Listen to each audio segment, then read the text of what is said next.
Lily was adopted from an orphanage in another part of the world when she was 7 months old. For the first 7 months of her life, she was fed twice a day, changed twice a day, and she was never held. She never had anybody look into her eyes and stroke her face and coo with her like we do with our little babies. The first 5 years of your child's life and Lily's life shape their brain's capacity for love, trust, and relationships. And all the difficulties that I now see with Lily as a teenager relate to these early months of inconsistent attachment.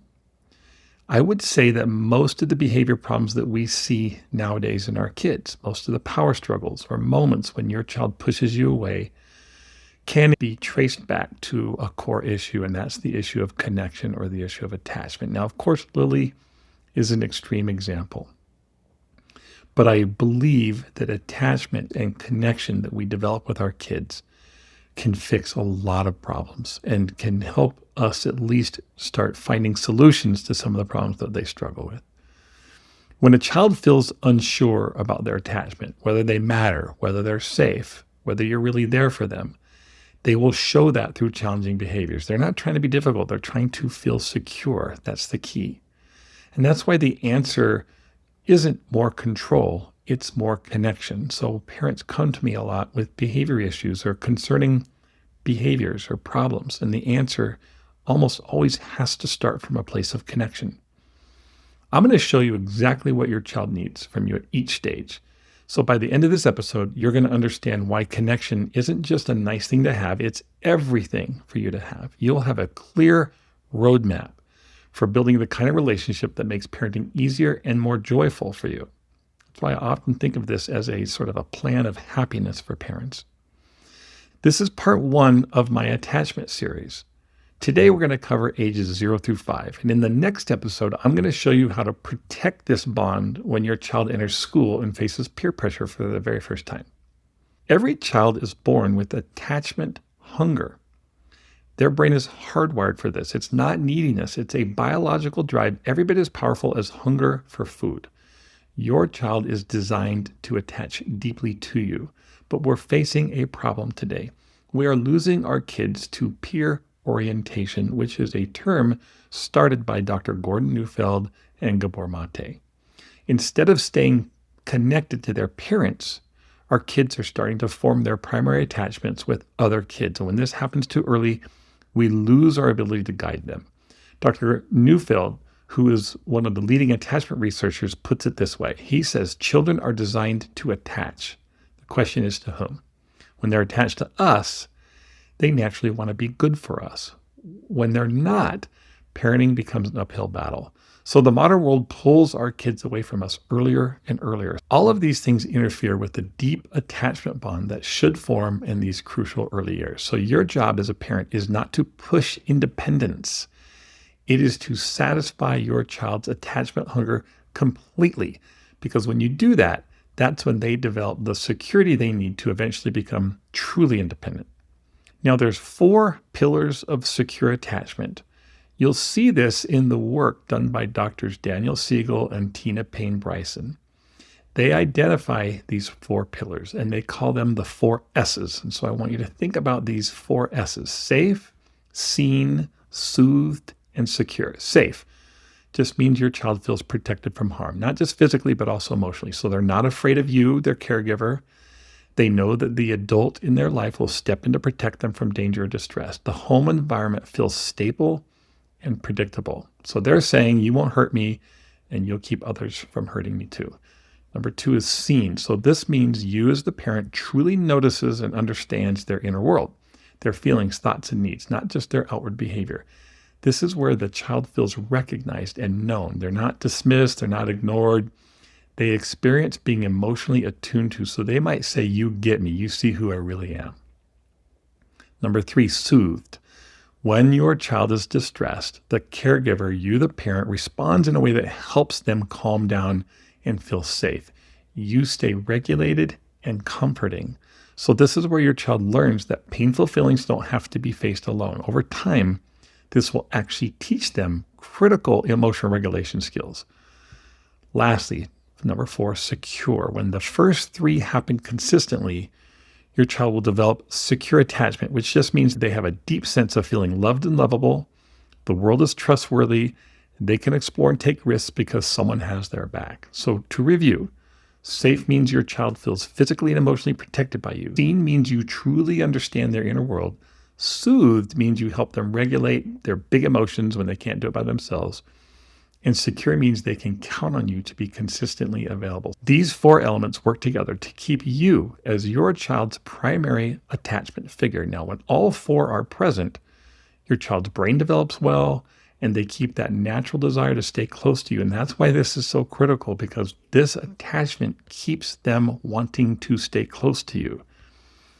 Attachment isn't about being a perfect parent. It's about being present and responsive, and you will put connection first. All right, now let's do a year-by-year breakdown. We're going from 0 to 5.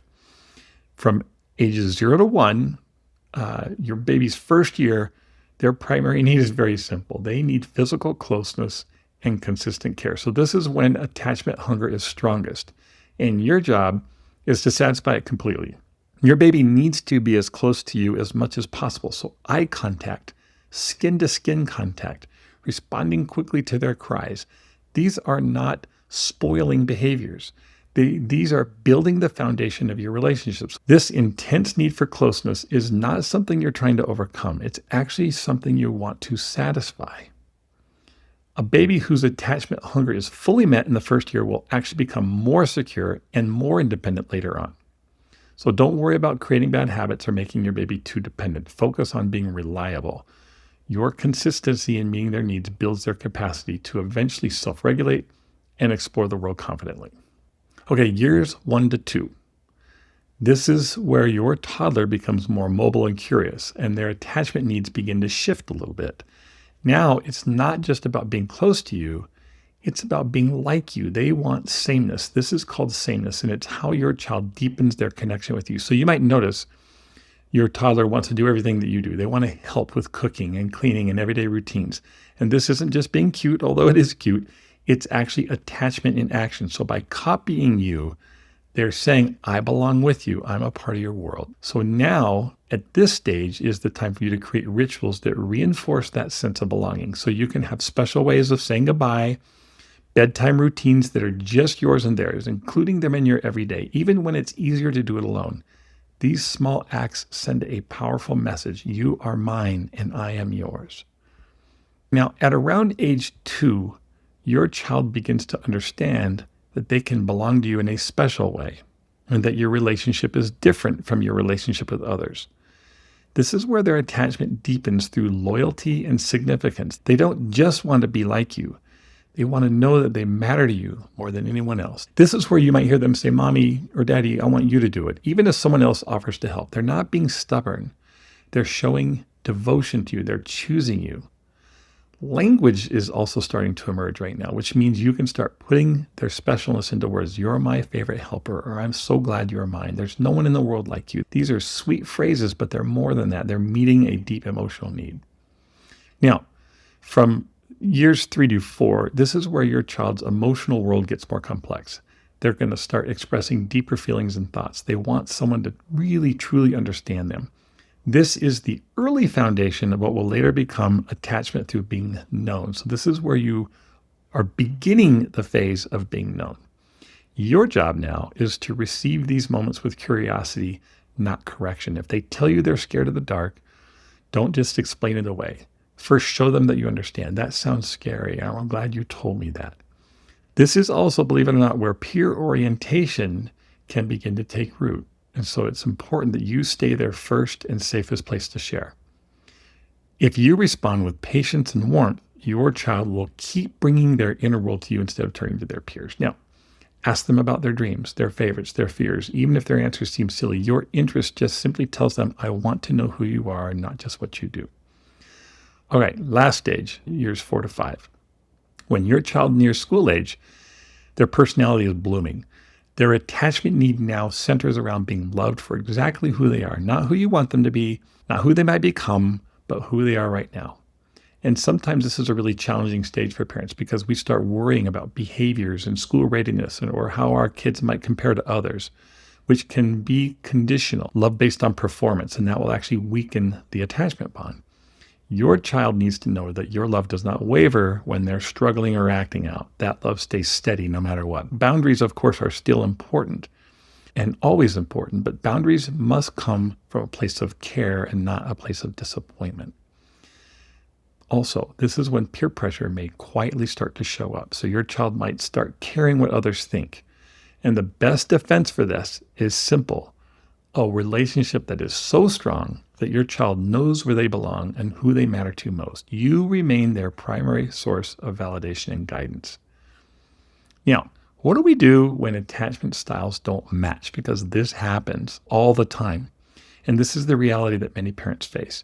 You might discover that you and your child have incompatible or just different attachment styles, or that insecure attachment patterns have already formed. Maybe you are more naturally reserved, but your child is craving constant physical closeness, or perhaps you want deep emotional connection, but your child seems to push you away. First, I want you to understand that it's never too late to repair and strengthen attachment. The brain remains changeable through childhood, which means that secure attachment can still be built even if you're starting from a difficult spot. So if your child seems avoidant, like they don't come to you for comfort, or they seem overly dependent, or they reject your attempts at closeness, just resist the urge to give them too much space. Instead, move toward them slowly but persistently toward connection so you can offer comfort but don't overwhelm them. Sit nearby when they're upset instead of trying to hug them immediately. Follow their lead on physical affection but stay emotionally available. If your child shows anxious attachment where they're clingy or they have these big emotional reactions to separation or they seem constantly worried about your availability, the solution is not to create more distance to make them more independent. Instead, increase your predictability and availability. Create more rituals and routines. I call these rituals of connection. Offer more reassurance about your return when you leave.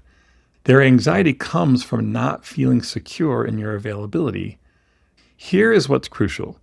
You may need to stretch beyond your own sort of natural attachment style to meet your child's needs. If you're naturally more independent, but your child needs lots of physical closeness, lean into that closeness. That's not hurting them. It is meeting a legitimate developmental need.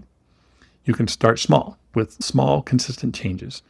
Add one new connection ritual to your day. Increase physical affection by 2%. Respond to their bids for attention more quickly. Small, consistent changes compound over time into really significant relationship shifts. Now let's talk about protecting the attachment bond. As your child grows, you'll need to actively protect your attachment relationship. And this is especially true as they begin to explore friendships and the outside world. So at around age 5, children will start showing early signs of peer orientation. That is normal. This is where they're caring more about a friend's opinion than yours, or being emotionally open with peers but guarded with family, or showing frustration or indifference in home life. These are not signs of disloyalty. They are signs that your connection needs a little bit of reinforcement. So the key is to stay emotionally available, stay curious and involved so that your relationship remains their safest and strongest bond.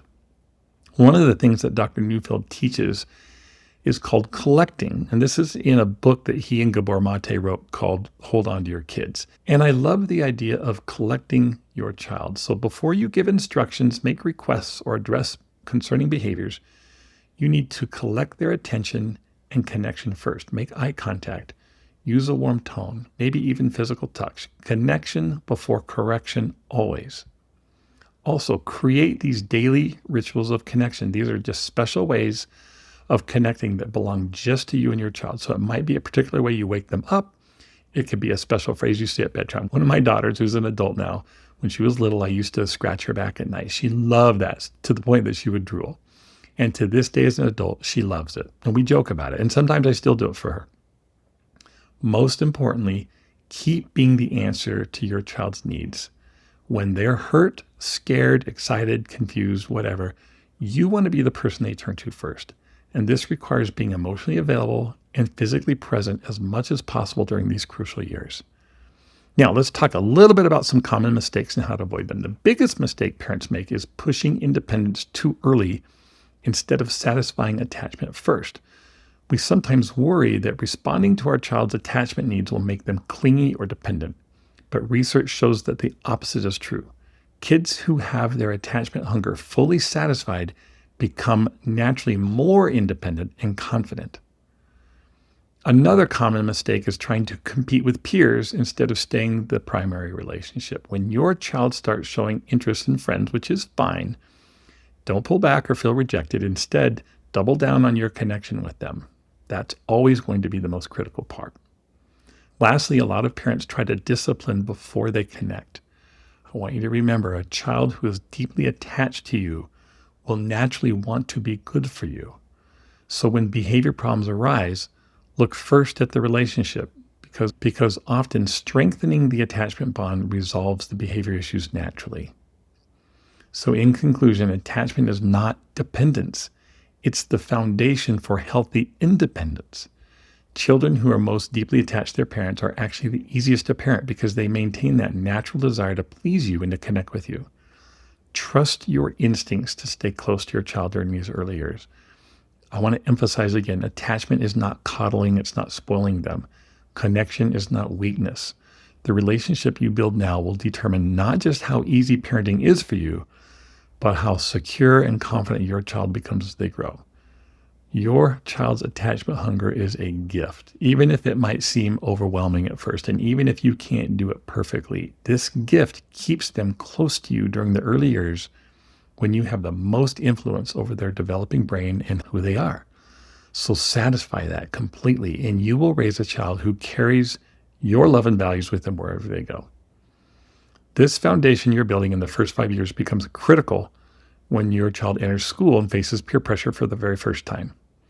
In my next episode, I will show you exactly how to protect this attachment bond. These are the years when most parents accidentally lose their children to peer orientation. If this episode changed how you think about your relationship with your child, then hit the like button, subscribe for more attachment-based parenting strategies, and share this with anybody you think who might be struggling with behavior issues. The solution isn't stricter discipline, it's deeper connection. Also, let me know in the comments what resonated with you most. I love reading and I answer every comment. All right, I'll see you next time.